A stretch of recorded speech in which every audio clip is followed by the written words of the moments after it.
Welcome to the 5-Minute Prime Podcast. Quick, actionable tips to master personal finance and real estate investing.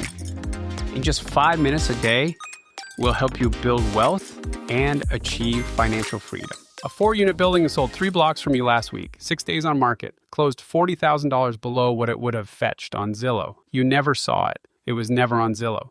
Never on Realtor.com. The buyer is a guy who plays pickleball with the listing agent. He got a phone call on a Tuesday afternoon. You didn't get a phone call. That's not luck. That is a system. And until you build one, you're competing in 70% of the market, while investors who know what they're doing are quietly buying from the other 30%. Hey, Prime investors, Martin Maxwell here. Welcome back to the 5-Minute Prime Podcast. Today, the invisible market. 30% of all homes sold in 2024 never hit the MLS, 1.2 million transactions. And I'm going to give you 5 ways to access them. I'm not a financial advisor. This is education. Run your numbers, get your professionals, and don't make investment decisions based on a podcast alone. The invisible market. Let me put a number on the problem first. In 2024, 4.06 million homes sold in the United States. About 1.2 million of those, roughly 30%, sold without ever appearing on Zillow, Realtor.com, or any public MLS platform. And in the fourth quarter of 2025, off-market activity jumped 41% year over year. More sellers are choosing the quiet option. Here's why that matters for you. In episode 29, we looked at this from the seller's side. The data was clear. Sellers who skip the MLS leave money on the table. Off-market homes sell for an average of 17% less than MLS-listed properties. In high-cost markets, that gap hits $300,000. That 17% is the seller's loss. It's your margin. On a $300,000 property, 17% is $51,000. Instant equity before a single repair, before a single rent check. If you've been wondering how certain investors seem to always buy below market, this is how. Now, in March 2025, the National Association of Realtors officially made this bigger. They kept the clear cooperation policy. Listings have to hit the MLS within 1 business day of public marketing, but they added 2 new exempt categories. Office exclusive listings, where a seller opts out of the public MLS entirely and the agent shops the deal to their private network. And delayed marketing listings, where the listing is on the MLS but blocked from Zillow and Realtor.com for a set period. I'm calling the window. This creates the office exclusive window. It's the gap between the seller deciding to sell and the listing going public. The investor with the agent relationship is inside the window. The investor scrolling Zillow is not. The 5 channels. Look, you don't access the invisible market through one channel. You build a stack. 5 of them. Here's each one. Channel 1, agent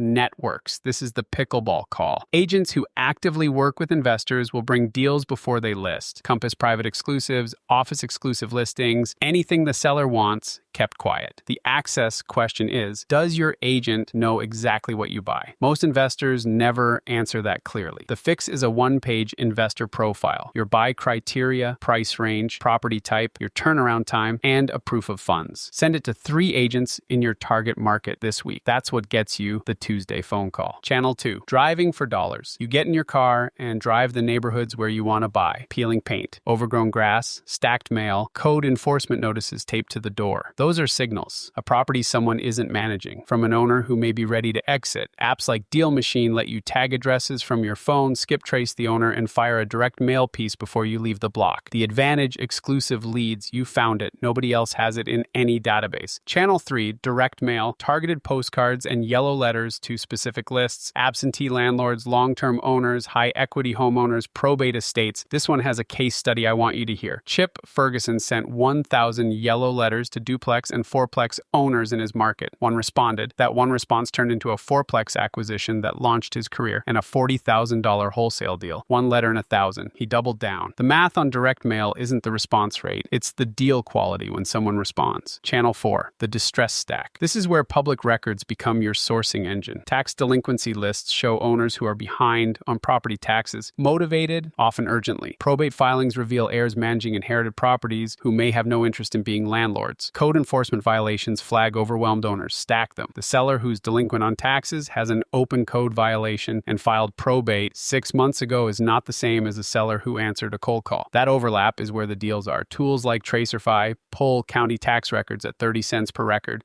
Acquisition Atlas scans probate filings hourly. Channel 5, wholesalers. Wholesalers put distressed properties under contract and sell you the right to buy for an assignment fee. National average $13,000. You're paying for someone else's legwork. The catch, by the time a wholesaler brings a deal to you, it's been shopped. The investors who get the first call are the ones with clear buy criteria, fast responses, and a track record of closing. If you want to be that investor, answer every wholesaler email in under 4 hours. Most don't. Your starting channel, here's where most investors get stuck. They hear 5 channels and try to do all 5 at once. Don't. Pick one, get good at it, then add a second. My point of view, if you're just getting started, build the agent relationship first. It costs nothing. You don't need a subscription or a data pull. You need a 1-page investor profile and 3 phone calls. The quality of deals that come through agent relationships is higher than anything you'll find in a database because the agent has already pre-screened the seller's motivation. If you're more experienced and you've already got agent relationships working, go deep on the distress stack. Tax delinquency plus probate plus code enforcement is a moat. Most investors won't do the county record research. That gap is your edge. And here's what I want you to understand about not doing any of this. I'm calling it the relationship tax. Every month you spend only on Zillow, you're paying that tax. You see what everyone sees. You compete with everyone who sees it. You pay what the market decides. The relationship tax is real. It just doesn't show up on a closing statement. Back to the pickleball story. That 4-unit 3 blocks from you, the guy who bought it wasn't luckier than you. He just got in the room earlier. Your challenge today, write your investor profile. 3 sentences: what you buy, where you buy it, and how fast you can close. Send it to one agent in your target market before this episode ends. You're not asking for anything. You're making their job easier. That's how you get the call. Next episode, we're going back to the fundamentals. The IRS actually has a program that pays you to own rental property,